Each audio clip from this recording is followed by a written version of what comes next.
আবু জেহেল আল্লাহর নবী বিশ্বনবী মুহাম্মদ রাসূলুল্লাহ সাল্লাল্লাহু আলাইহি সাল্লাম অসংখ্যবার আবু জেহেলকে বলছে, চাচা আপনি কালিমা পড়ুন লা ইলাহা, ঠিক আছে নি? আবু জেহেল বলছে, না আমি মানতে পারি না, আমি মানি না, আমি এই ধর্মকে বিশ্বাস করি না, আমার বাপ দাদা ধর্ম আমি ছাড়তে পারি না। আবু জেহেলের বক্তব্য ছিল এটা। তার মানে বোঝা গেল আবু জেহেল হেদায়েতের কাছে আসে নাই, ঠিক না বেঠিক? এই কিতাবের কাছে আবু জেহেল আসে নাই, আল্লাহও তার হেদায়েত দেয় নাই।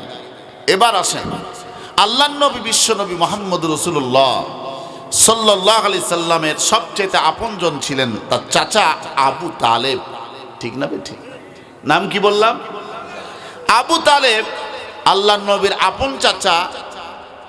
আল্লাহর নবীর চাচা আবু তালেব বেঁচে থাকা অবস্থায় মক্কার কোনো লিডার, কোনো নেতা, কেউ কোনোদিন আল্লাহর নবীরকে চুল পরিমাণ কষ্ট দিতে পারে নাই, টু কথা বলতে পারে নাই। সম্পূর্ণ সেন্টার দিয়েছেন তার চাচা আবু তালেব। সে আবু তালেবকে বারবার আমার নবী বলেছেন, চাচাজি, ও চাচা আপনি কালিমা পড়েন, মুসলমান হন, ইসলাম ধর্ম গ্রহণ করেন। আবু তালেবের একটি কথা ছিল, আমার বাপ দাদার ধর্ম আমি ছাড়তে পারবো না। খুব গভীর মনোযোগ দিবেন, হেদায়েতের মালিককে। আল্লাহ যদি কপালে নসিবে হেদায়েত রাখে, আজকের মাহফিলে হেদায়েত নিয়ে বাড়ি যেতে হবে, বলুন ইনশাআল্লাহ।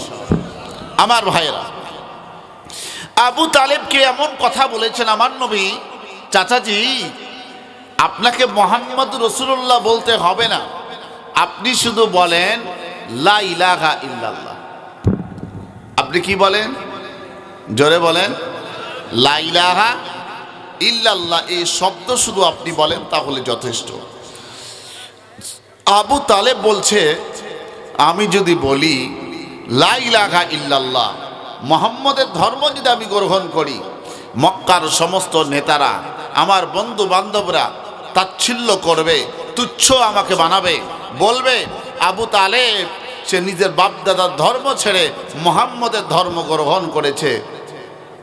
আমার মান সম্মানের ব্যাপার। আসলে মান সম্মান বলতে কিছু নাই, আসল ব্যাপার হচ্ছে আল্লাহ তার কপালে হেদায়েত রাখে নাই, কারণ সে হেদায়েতের কাছে যায় নাই। আমাদের সকলকে এই ইচ্ছা থাকতে হবে, আমরা হেদায়েত প্রাপ্ত হতে চাই। কি হতে চাই? হেদায়েত প্রাপ্ত হতে চাই। আমরা কি হেদায়েত চাই? এই জন্য আল্লাহ বলছেন, আগে শুনো, আগে মানো। এই কথা আল্লাহ নবী কোথায় বলেন নাই, বলেন নাই, বলেন নাই। পৃথিবীর কোনো মানুষ এই কথা, এই দলিল দেখাতে পারবে না, পারবে না, পারবে না। বরঞ্চ আল্লাহ রসুল এই কথা বলেছেন, আগে শুনো পরে মানো, আগে জানো পরে মানো। আপনি না জেনে যদি মানতে যাও, কেমন হবে? এক বেটা শুনছে পাগড়ি পরে যদি নামাজ পড়া হয়, নামাজ পড়া যায় ৭০ রাকাতের সব পাওয়া যায়, ৭০ গুণ সব পাওয়া যায়।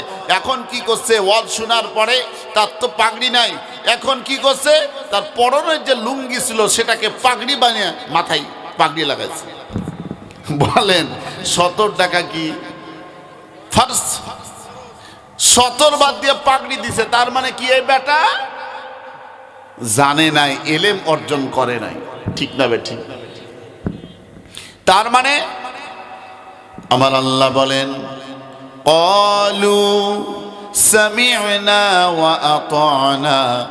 আবার বলুন সকলে, ক্বালু সামি'না ওয়া আতা'না। আল্লাহু আকবার।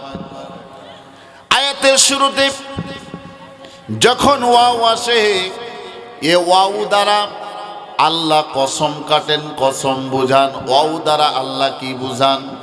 কথা কন না কেন?